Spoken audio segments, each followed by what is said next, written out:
The Gospel according to Luke. It's one of the earliest accounts of Jesus' life, and it's actually part one of a unified two-volume work, Luke Acts. If you compare the opening lines of both of these books, it's clear that they come from the same author, and there are internal clues in the book of Acts, as well as an early tradition that identifies the author as Luke, the traveling companion and co-worker of Paul the Apostle, who we know was also a doctor. Luke opens his work with a preface telling us how and why he wrote this book. He acknowledges that there's many other fine accounts of Jesus' life out there, but he wanted to go back to the eyewitness traditions of as many early disciples as he could, in order to produce what he calls an orderly account about the things that have been fulfilled among us. Now that word fulfilled shows us why Luke wrote this account. For him, the story of Jesus isn't just ancient history. He wants to show how it's the fulfillment of the long covenant story of God and Israel, and bigger than that, of the story of God in the whole world. The book's design is fairly clear. There's a long introduction that sets up the stories of John the Baptist and Jesus. Then in chapters 3 to 9, Luke presents a robust portrait of Jesus and his mission in his home region of Galilee. After that, the large midsection of the book is Jesus' long journey to Jerusalem, which leads to the story's climax, Jesus' final week in Jerusalem leading up to his death and resurrection, which then leads on into the book of Acts. In this video, we're just going to focus on the first half of Luke's gospel. The extended introduction tells in parallel the birth stories of John the Baptist and Jesus. So you have this elderly priestly couple, Zechariah and Elizabeth, and then this young unmarried woman, Mary and Joseph. They both receive an unlikely divine promise that they're going to have a son. Both promises are fulfilled then, as John and then Jesus are born, and both parents sing poems of celebration. Now these poetic songs, they're filled with echoes from the Old Testament, Psalms and prophets, showing how these children will fulfill God's ancient promises. But these poems also preview each child's role in the story to follow. So John is the prophetic messenger promised in the Torah and the prophets who's going to prepare Israel to meet their God. And Jesus, he's the messianic king promised to David, who's going to bring God's reign over Israel and God's blessing to the nations, just like he promised to Abraham. After this, Mary brings Jesus to the Jerusalem temple for his dedication, and two elderly prophets, Anna and Simeon, they see Jesus and they recognize who he is. And Simeon sings his own song, a poem inspired by the prophet Isaiah. He says, "This child is God's salvation for Israel, and he will become a light to the nations." So with all this anticipation, the story moves forward into the next main section, where Luke presents Jesus and his mission. He sets the stage with John's renewal movement at the Jordan River, where he's calling a new, repentant, recommitted Israel into existence through baptism.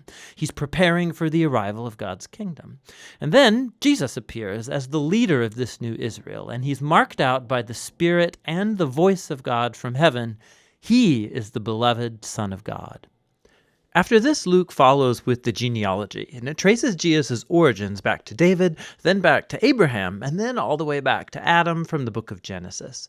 Luke's claiming here that Jesus is the messianic king of Israel who will bring God's blessing, but not only to Israel, the family of Abraham.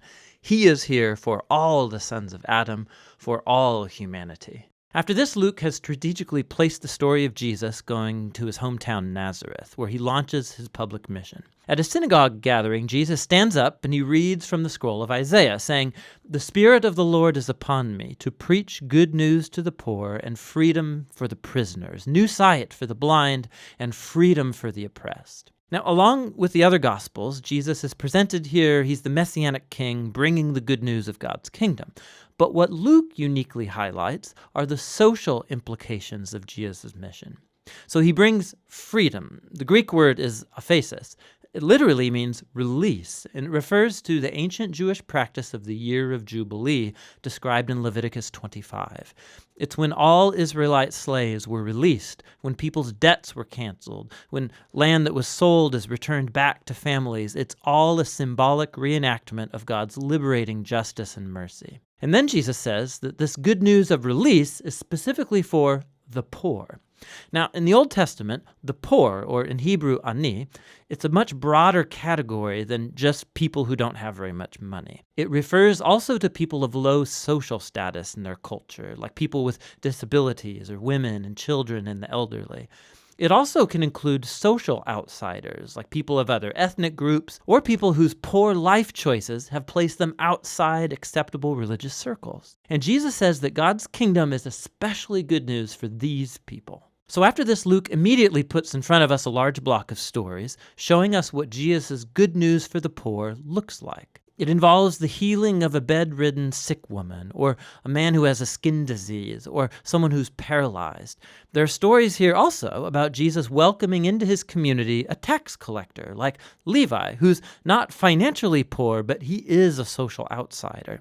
There's a story about Jesus forgiving a prostitute. Luke's showing us how Jesus' kingdom brought restoration and reversal of people's whole life circumstances. He's expanding the circle of people who get invited in to discover the healing power of God's kingdom.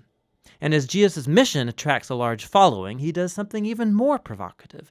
He forms these people into a new Israel by appointing over them the 12 disciples as leaders corresponding to the 12 tribes of Israel. And then Jesus teaches his manifesto of an upside-down kingdom, or as Luke calls it, the sermon given on the plain.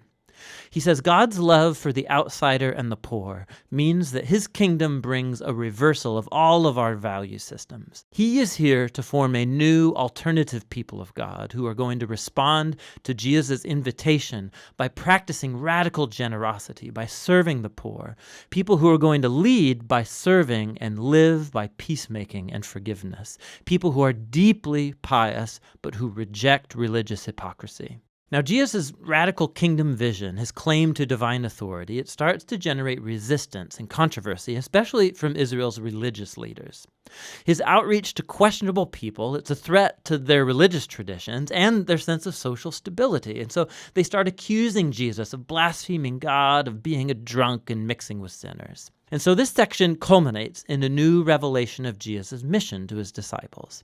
He says that yes, he is the Messianic king, and that he's going to assert his reign over Israel by dying in Jerusalem, by becoming the suffering servant king of Isaiah 53 who dies for the sins of Israel. And then this shocking idea, it gets explored in the next story as Jesus goes up a mountain with 3 of his disciples, and he's suddenly transformed in front of them. They're enveloped in this cloud of God's presence who announces, "This is my chosen son."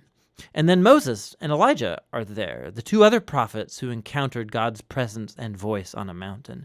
And Luke tells us that they're talking together about Jesus' exodus that he was about to fulfill in Jerusalem. Now that Greek word exodus, it's a clear reference to the Exodus story.